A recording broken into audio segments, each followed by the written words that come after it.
नमस्कार. आपल्यासोबत आहे शांभवी. ती विद्यार्थी आहे JNU मध्ये. गेले 3 वर्ष ही दिल्लीमध्येच आहे. तर जाणून घेऊया एक मराठी विद्यार्थी, महाराष्ट्रातून आलेला विद्यार्थीचा पहिलं तर दिल्लीमध्ये आणि JNU मधला एक काय एक्सपिरियन्स आहे. दिल्ली तर ऑब्व्हियसली मुंबई महाराष्ट्रापेक्षा फार वेगळी आहे.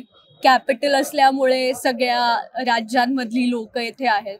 त्यामुळे तुम्ही दिल्लीत येता तर तेव्हा एका खऱ्या अर्थाने एक मेट्रोपॉलिटन सिटी जी म्हणता त्याचा अनुभव तुम्हाला फार चांगला येतो. आणि JNU म्हणाल तर JNU सुद्धा मिनी भारतच आहे. कारण JNU ची एंट्रन्स क्वालिफाय करून JNU मध्ये पोहोचणं ही सुद्धा एक फार डिफिकल्ट काय म्हणतात एक टास्क आहे. आणि त्यातही पूर्ण देशभरामधून अनेक मुलं ही परीक्षा देतात.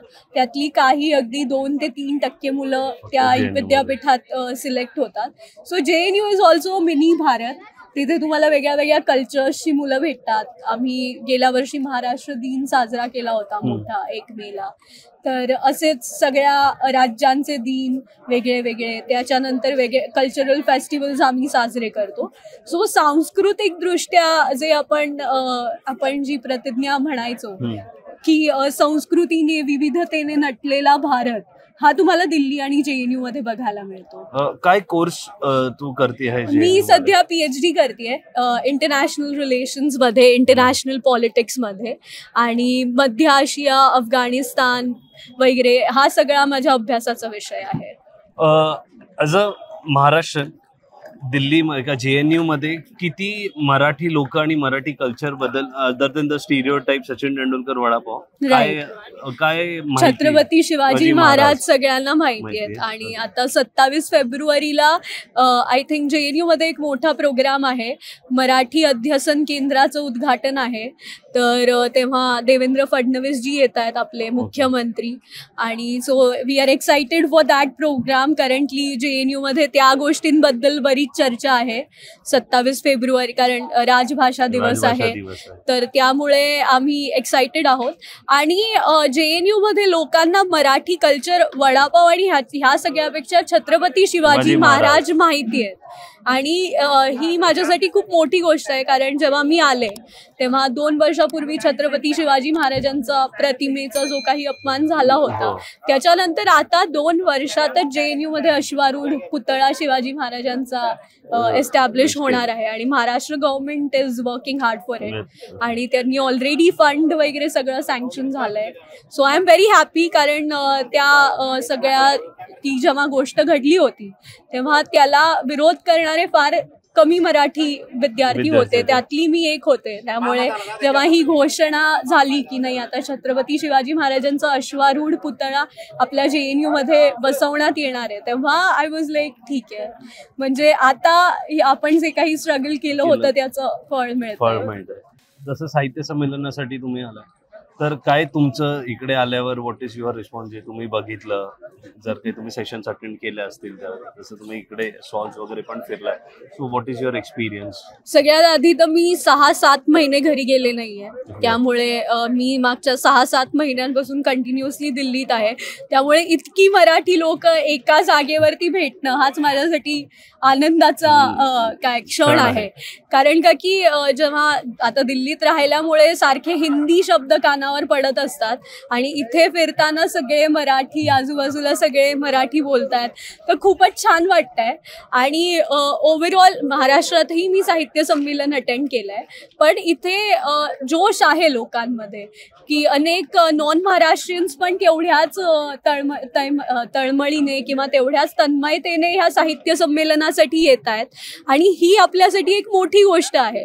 कारण मराठी भाषा ही महाराष्ट्राच्या बाहेर कोणीतरी तितक्याच एका मोठ्या ह्यानी जपतंय. आणि दिल्लीतही तसं मराठी वस्ती बरीच आहे. त्यामुळे सगळेच जण येत आहेत. आणि प्रत्येक ग्रुपमध्ये, जेवढ्या मराठी ग्रुपमध्ये मी आहे, सगळ्या ग्रुप्समध्ये डिस्कशन आहे की कधी जायचं साहित्य संमेलनाला. तर तो उत्साह नक्कीच लोकांमध्ये इथे दिसून येतो. मराठी मंडळ बद्दल जसं तू बोलीस की इकडचं मराठी मंडळ आहे, तर त्यावर आम्हाला थोडं सांगू शकशील की कसा किती ऍक्टिव्ह आहे, किती members मराठी आहेत? मंडळ इथे बरीच ऍक्टिव्ह आहेत आणि म्हणजे एकच मराठी मंडळ नाहीये तर अनेक मराठी मंडळ आहेत. तर आता ईस्ट दिल्लीला एक मराठी मंडळ आहे किंवा JNU मध्ये मराठी विद्यार्थी संघाची स्थापना I was one of the Marathi student की ज्यांनी सुरू केली की मराठी विद्यार्थ्यांना तिथे आवाज मिळावा. कारण JNU मध्ये मराठी विद्यार्थी संख्या खूप कमी आहे.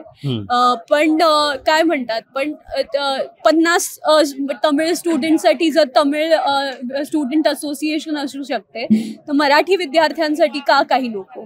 हे असोसिएशन करते काय म्हणजे महत्वाचं म्हणजे कधी रिजनल बेसिस वरती किंवा कधी तुम्ही मराठी असल्यामुळे जर तुमच्यावरती काही अन्याय होत असेल किंवा कोणत्याही मराठी स्टुडंट वरती जर अन्याय होत असेल कोणत्याही पद्धतीचा की रॅगिंग झालं किंवा अजून कोणी उगाचच त्रास देत आहे तर त्यासाठी आपला आवाज असायला हवा मराठी विद्यार्थ्यांचा आणि म्हणून हा मराठी विद्यार्थी संघ काम करतो.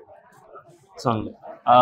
तर आमच्याशी एकतर मराठी मूळशी बोलल्याबद्दल खूप खूप धन्यवाद. थँक्यू. खूप बरं वाटलं की ऍज अ स्टुडंट म्हणून प्रतिक्रिया मिळाली की काय लाईफ असतं दिल्लीमध्ये आणि आय एम शुअर जे कोणी प्लॅन करतायत दिल्लीमध्ये JNU मध्ये पार्टिसिपेट करायला का इकडे ऍज अ स्टुडंट यायला, इकडे बरंच काही आहे. मराठी मंडळ पण आता JNU मध्ये आलं आहे. सो जसं आम्ही काल सांगितलं सैराट महाराष्ट्रीयन क्युझिन नावाचं रेस्टॉरंट पण इकडे आहे. तर मराठी मुलांसाठी बऱ्यापैकी इकडे स्ट्रॉंग बेस आहे आणि छत्रपती शिवाजी महाराजांची हेच येते म्हटल्यावर नाही खरंच मराठी विद्यार्थ्यांनी JNU यायला हवं. आणि JNU काय सगळ्याच ज्या सेंट्रल युनिव्हर्सिटीज आहेत त्यामध्ये मराठी विद्यार्थ्यांचा सहभाग वाढायला हवा आणि त्यासाठी अनेक उपक्रम सुद्धा आपले असतात की ऑनलाईन ट्रेनिंग प्रोग्राम्स असतात. त्या परीक्षांसाठी कसं प्रिपेअर करायचं ह्या बऱ्याच गोष्टी चालतात. तुम्ही युट्यूबवरती जस्ट सर्च करू शकता आणि तयारी करा आणि मोठ्या संख्येने दिल्लीत या. कारण JNUला गरज आहे मराठी विद्यार्थ्यांची, JNUला गरज आहे मराठी संस्कृतीची. खरंय खरंय खूपच.